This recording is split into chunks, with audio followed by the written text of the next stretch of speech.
Déjame darme cuenta que soy perfecta. Déjame darme cuenta que soy perfecto. Déjame ir al centro, déjame ir adentro del misterio. Déjame ir al centro, déjame ir adentro del misterio. Déjame verme de frente, reconocerme. Déjame verme de frente, reconocerme. Déjanos darnos cuenta que todos somos uno solo. Déjanos darnos cuenta que todos somos uno solo. Hey, Ana, hey, Ana, hey, Y Radio Mazatla presenta La Voz del Monte. Natalia Arámbula Aguilera, con su hermosa canción Medicina, que viene a remover la energía. Déjame darme cuenta que soy perfecto. Bienvenidos caminantes a una nueva entrega de Las Voces del Desierto, escrito por Marlo Morgan, editada al español en el año 1997. Déjame ir adentro, déjame ir al centro del misterio. Déjame verme de frente, reconocerme. Déjame verme de frente, reconocerme. Déjanos darnos cuenta que todos somos uno solo. Déjanos darnos cuenta que todos somos uno solo. Hey, Ana, hey, Ana, hey, Y así seguimos caminando el Outback australiano, acompañados de los aborígenes, los auténticos. Que sea una buena caminata.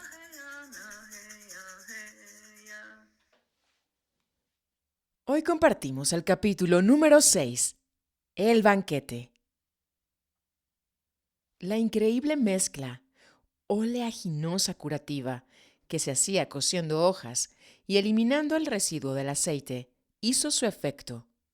Finalmente, el alivio que noté en los pies me dio el valor necesario para pensar en volver a levantarme. Un poco más lejos, a mi derecha, había un grupo de mujeres que parecían haber montado una cadena de producción. Recogían grandes hojas, mientras una hurgaba en los matorrales y árboles muertos con un largo palo. Otra sacaba un puñado de algo y lo ponía sobre una hoja. Luego se tapaba el contenido con una segunda hoja y se doblaba todo para entregar el paquete a otro que echaba a correr hacia la fogata y que lo enterraba entre las brasas. Sentí curiosidad.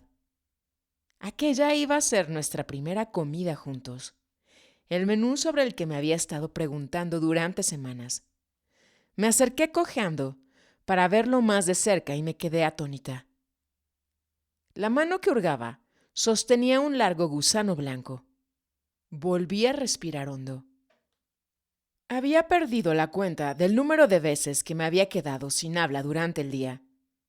Una cosa era segura. Jamás llegaría a estar tan hambrienta como para comerme un gusano. Pero en aquel mismo momento estaba aprendiendo una lección. Nunca digas jamás. Desde entonces he intentado borrar esa palabra de mi vocabulario. He aprendido que prefiero ciertas cosas y que otras las evito. Pero la palabra jamás no deja espacio para las situaciones inesperadas y jamás indica un lapso demasiado largo. Las noches eran un auténtico gozo entre la gente de la tribu. Contaban historias, cantaban, bailaban, jugaban y tenían conversaciones íntimas. Fueron unos días de auténtica participación. Siempre había actividades que realizar mientras aguardábamos a que se preparara la comida. Se daban muchos masajes y friegas en los hombros, espalda e incluso en el cuero cabelludo. Yo los vi pasando las manos por el cuello y la columna. Más adelante, durante el viaje, intercambiamos técnicas. Yo les enseñé el método norteamericano de estiramientos de columna y articulaciones, y ellos me enseñaron el suyo. Aquel primer día, no vi que sacaran vasos, ni platos, ni bandejas para servir la comida. Había acertado en mis suposiciones. Iba a mantenerse una atmósfera informal en la que se harían todas las comidas al estilo campestre. No tardaron mucho en sacar los recipientes de hojas dobladas de las brasas. Me tendieron la mía con la devoción de una enfermera particular. Observé que todo el mundo abría la suya y se comía el contenido con los dedos. Mi banquete, que sostenía con una mano, estaba caliente, pero no se movía, así que reuní el valor suficiente para mirar el interior. El gusano había desaparecido. Al menos ya no tenía el aspecto de un gusano, sino el de una capa marrón desmenuzada, como de cacahuates tostados o cortezas de cerdo. Creo que con esto sí que podré, me dije. Lo probé y estaba bueno. No sabía que cocinaban por mí y que no era una práctica común. Al menos eso de alterar completamente el aspecto de los alimentos. Aquella noche me explicaron que les habían llegado noticias de mi trabajo con los aborígenes urbanos. A pesar de que aquellos jóvenes no eran nativos al 100% y no pertenecían a su tribu, mi trabajo les había demostrado que realmente me importaban. Me habían llamado porque ellos creían que yo pedía ayuda. Comprobaron que mis intenciones eran sinceras. El problema era que, tal como ellos lo veían, yo no comprendía la cultura aborigen y menos aún el código de aquella tribu. Las ceremonias iniciales habían sido pruebas por las que me consideraron aceptable y digna de adquirir el conocimiento de la auténtica relación de los humanos con el mundo en que vivimos, con el mundo del más allá, con la dimensión de la que procedemos y la dimensión a la que todos habremos de regresar. Iba a hacerme revelada la comprensión de mi propia existencia. Mientras permanecía sentada, con los pies aliviados dentro de su preciosa y limitada provisión de hojas, Outa me explicó el tremendo esfuerzo que suponía para aquellos nómadas del desierto caminar conmigo. Me habían permitido compartir su vida.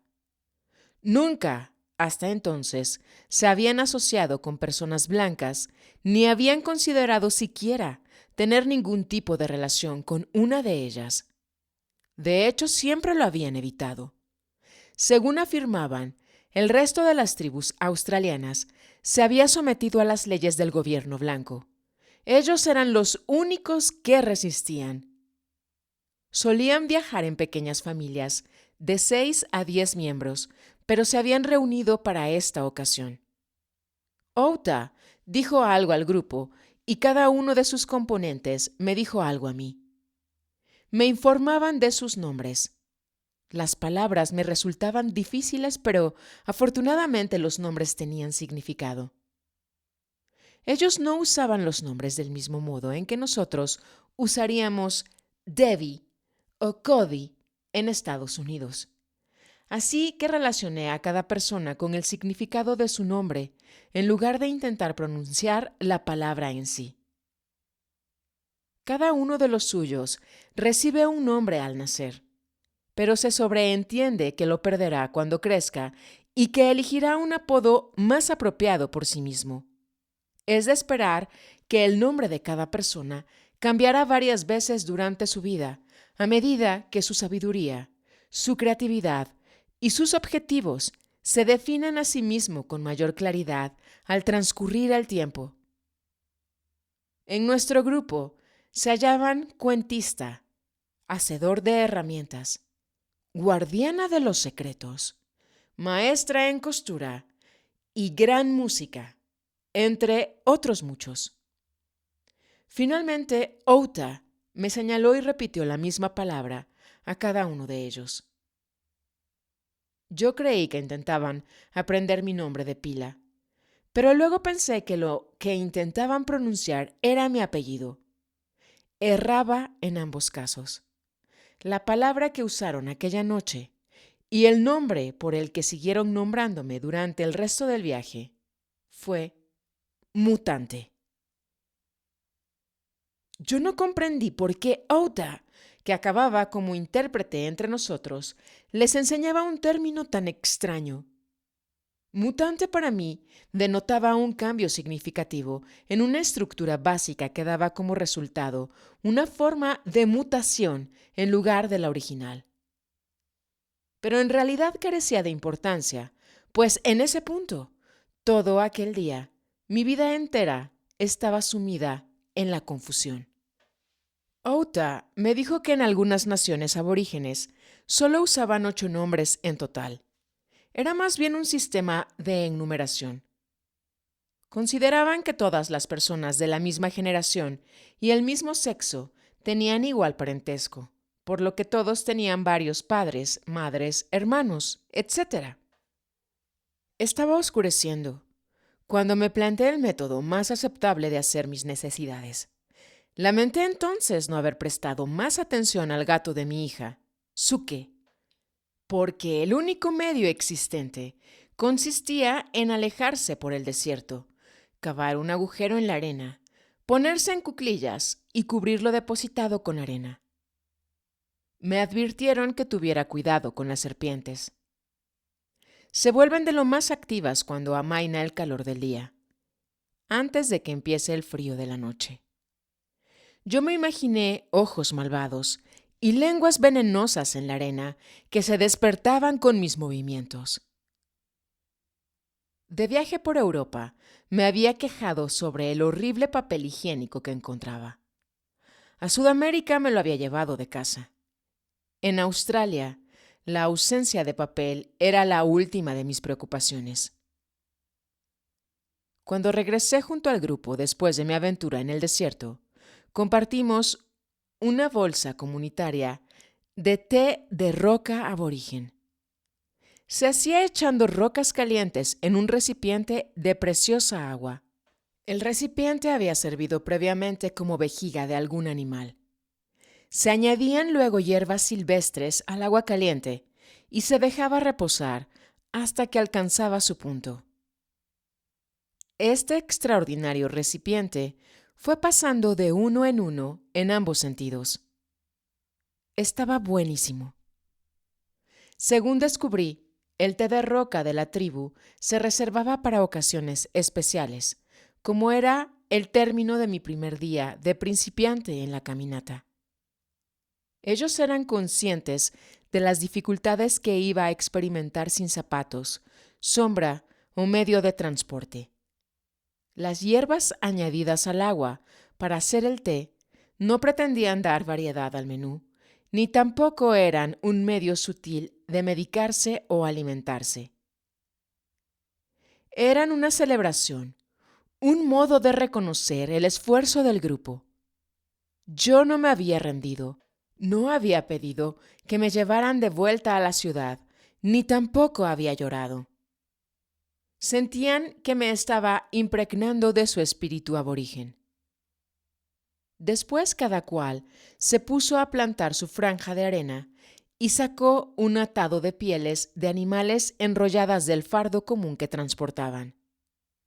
Una anciana me había estado mirando toda la noche con rostro inexpresivo. ¿En qué está pensando?, le pregunté a Outa. En que has perdido el olor a flores y en que probablemente provienes del espacio exterior. Sonreí y ella me entregó mi atado de pieles. Su nombre era Maestra en Costura. «Es de dingo», me advirtió Outa. Yo sabía que el dingo era el perro salvaje de Australia, similar al coyote o al lobo. Lo puedes usar para ponértelo debajo, en el suelo, para cubrirte o para apoyar la cabeza. «Fantástico», me dije. «Podré elegir el medio metro de mi cuerpo que quiero tener cómodo». Decidí interponerlo entre mi cuerpo y las criaturas reptantes que imaginaba cercanas. Hacía años que no había dormido en el suelo.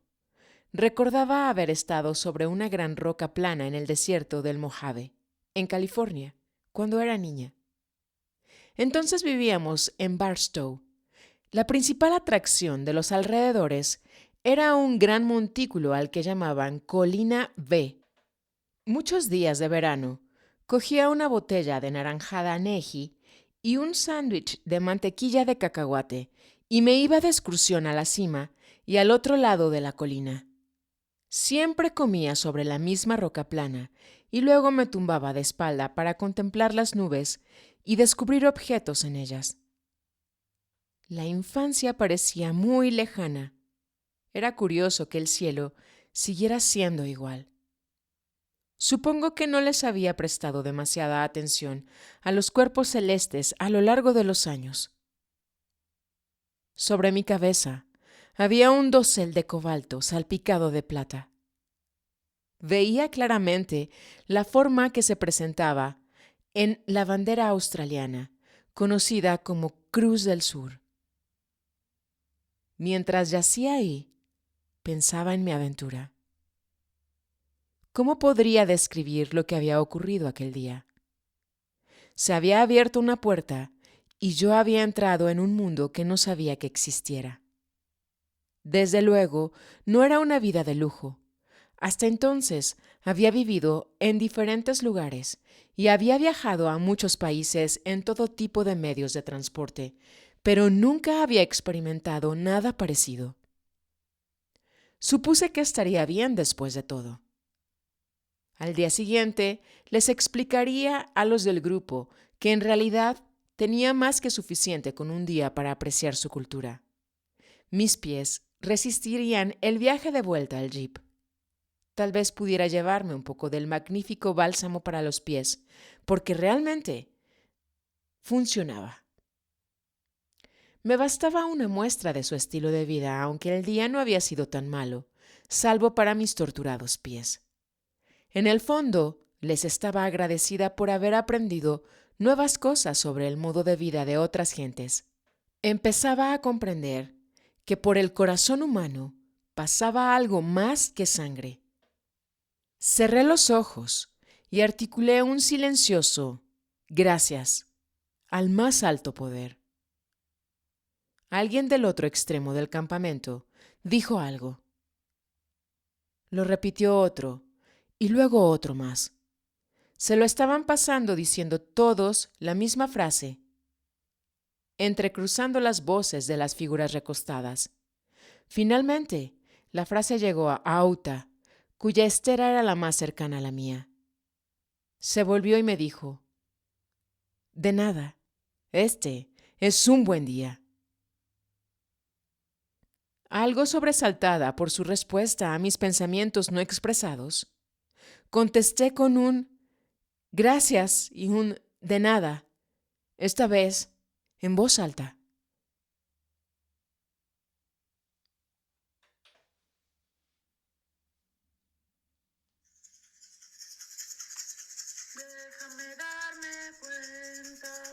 Déjame darme cuenta que soy perfecta.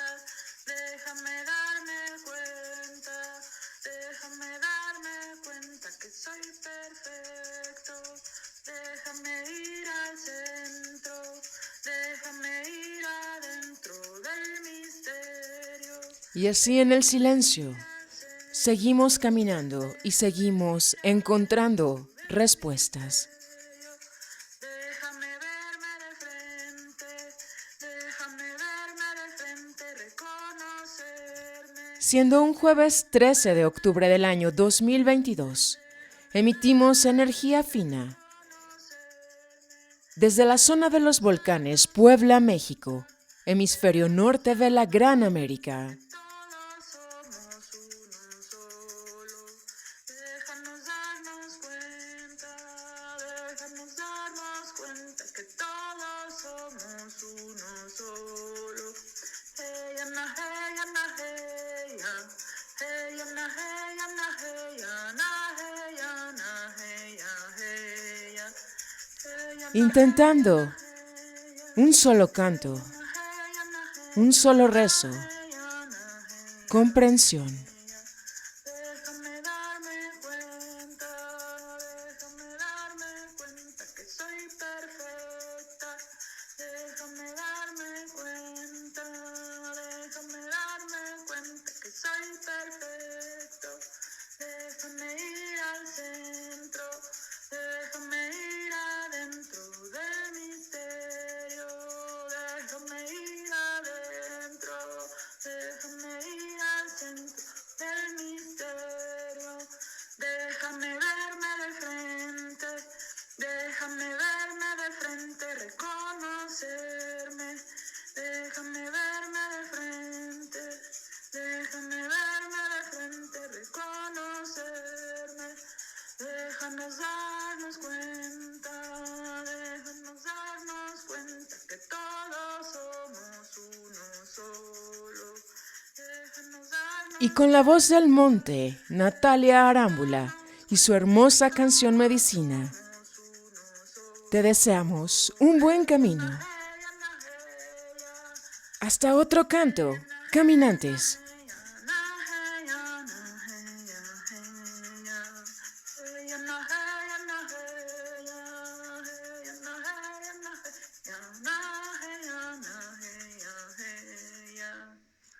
Ho.